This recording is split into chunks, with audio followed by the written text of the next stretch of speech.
This video is about how to do the front brake pads on a BMW E36, and that should be like the M3, the 318, the 328, and the 5 Series. Here we go. Obviously, the first thing you gotta do is take the lug nuts out. This is what they look like. It's not like another lug nut. They go right in there. And then sometimes these wheels won't come off, and if you beat them, they'll pop right out. I beat that tire with a hammer and it finally came off. Now back behind here, and just in case you're wondering, this is the same as any other car if you have ever done brakes before. But back behind here, there's two Torx 45s that go in these two slots, and this will make you be able to take this caliper off. What I like to do is I like to loosen these two bolts back here, and then I stick a screwdriver in this little hole here, and you just pull it, and that loosens it up a little bit. So once you get the bolts out, the caliper will come off really easily.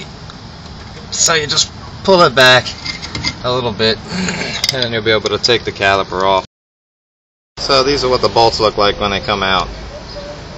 It looks like an Allen, but I was using a 45 Torx. It worked perfectly. Next thing you got to do is you got to take this clip off here. So you just take a screwdriver and you pop the clip off of both sides, and then you pop it out of the caliper. And it's a little bit of a pain in the ass sometimes.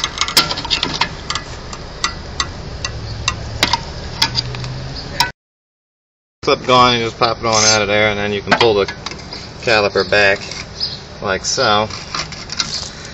And these things are really strong, so don't be scared to hit it with a hammer or anything to get it out. It just pulls back this way. Here it goes. It's off.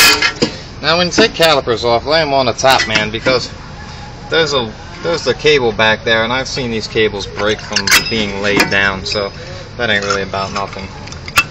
Just make sure that they don't fall over while you're taking the brake pads out. Now next thing is if this is regular like everything else, you're going to need to get this tool that pushes this thing in, and if you don't have the tool, you can use a C-clamp that'll push it in. But for this tool, you leave a brake pad on there, you grab your tool, it looks like this, and you put it in here, in there, and you just twist this, and what it does is it compresses this piston all the way in, so your new brake pads will fit.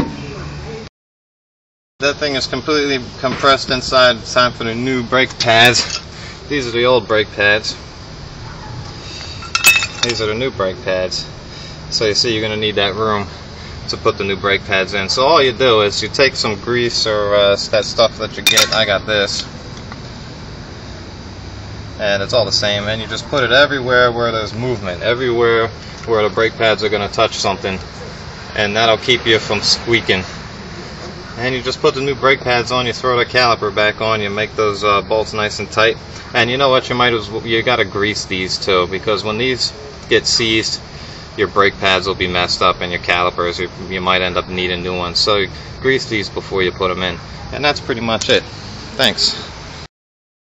With the stuff on it and the brake pads inside, and you just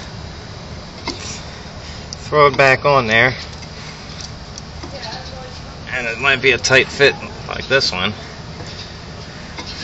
and you might even have to smack it with a hammer or something to get it on there. But once it goes on there, you throw the bolts on, you throw that clip back where you found it, and that's the deal. It is all put together with the clip back in, all tightened up. Now the reason why you didn't see me do any speed sensors or anything, or brake pad sensors, because this car, for some reason, the person has ripped them off. And you got to be careful about that, because those things cost a couple dollars. And as you can see, I've got two wires hanging out here, and you know, that's what I get for being a mechanic. People don't take care of their cars until they break all the way. But I hope this helped anybody. Thanks a lot.